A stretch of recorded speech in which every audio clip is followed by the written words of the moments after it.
going to continue this conversation for more on the ongoing wealth tax debate. Want to bring in our guest this morning. Joining us is Pat Garofalo, managing editor at Talk Poverty and author of The Billionaire Boondoggle: How Our Politicians Let Corporations and Bigwigs Steal Our Money and Our Jobs. Also with us is Aparna Mathur, American Enterprise Institute Economic Policy Studies resident scholar. Good morning to both of you. I'm curious, do either of you come down where Larry Summers is? Are you so bothered by the research itself? So no. I actually have... Go ahead.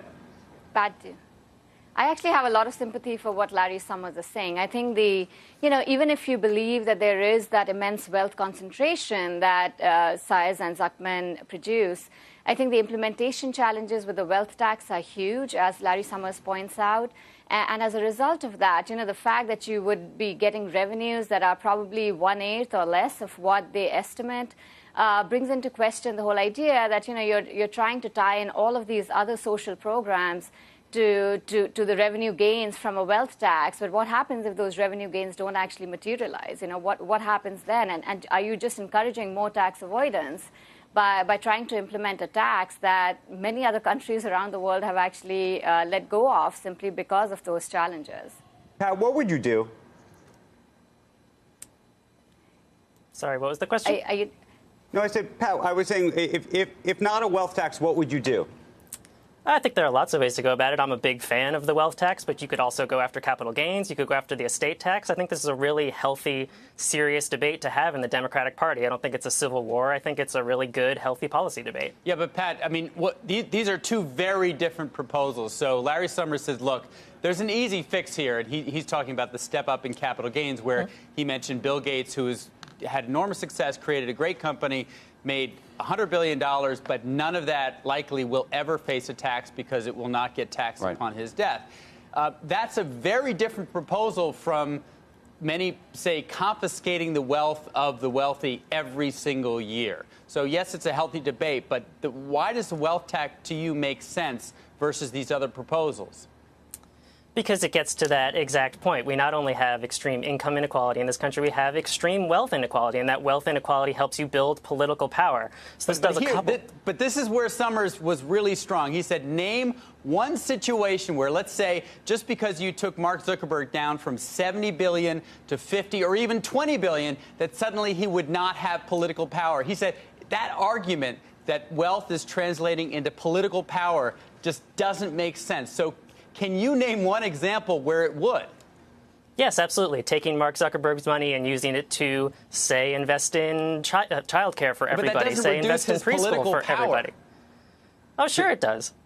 By empowering the bottom of the population, you definitely distribute power away from the top. And of course, like, Mark Zuckerberg's still going to be able to call a member of Congress and get him on the phone. But by helping people at the bottom of the income scale build up wealth, build up resources, you are going to naturally rebalance some of that power away. Look, this isn't a panacea. I don't really buy Summers' argument that the wealth tax is the one thing that the Democratic Party is banking on. It's part of a wide suite of reforms that Democrats are talking about. Aparna, I'm curious what you think the fair number is, and we talked about this with Lee Cooperman.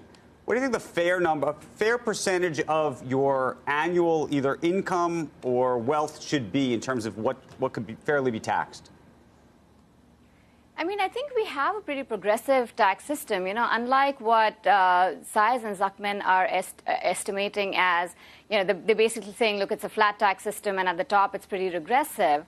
I think when you actually look at the data on federal, state, and local taxes, we already do have a very progressive tax system. I mean, I have a lot of problems with their analysis of how they come up with the numbers looking regressive, and a lot of economists will tell you, you look at the tax and transfer system at the bottom, they're completely excluding that when looking at all the the progress we've made in trying to address poverty through refundable tax. Well, let me ask you a different question then. Do you believe we need more revenue?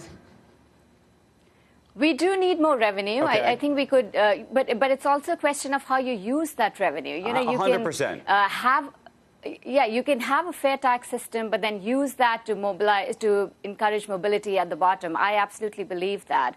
But I think you need to figure out, I don't think the wealth tax is the way to do it. I think, as Pat mentioned, you can have, you can address the capital gains realization or the fact that capital gains are not realized and not taxed. Those are the kinds of things that we can try to fix in the short term. You can get more revenues and you can do more for people at the bottom by addressing those challenges right now.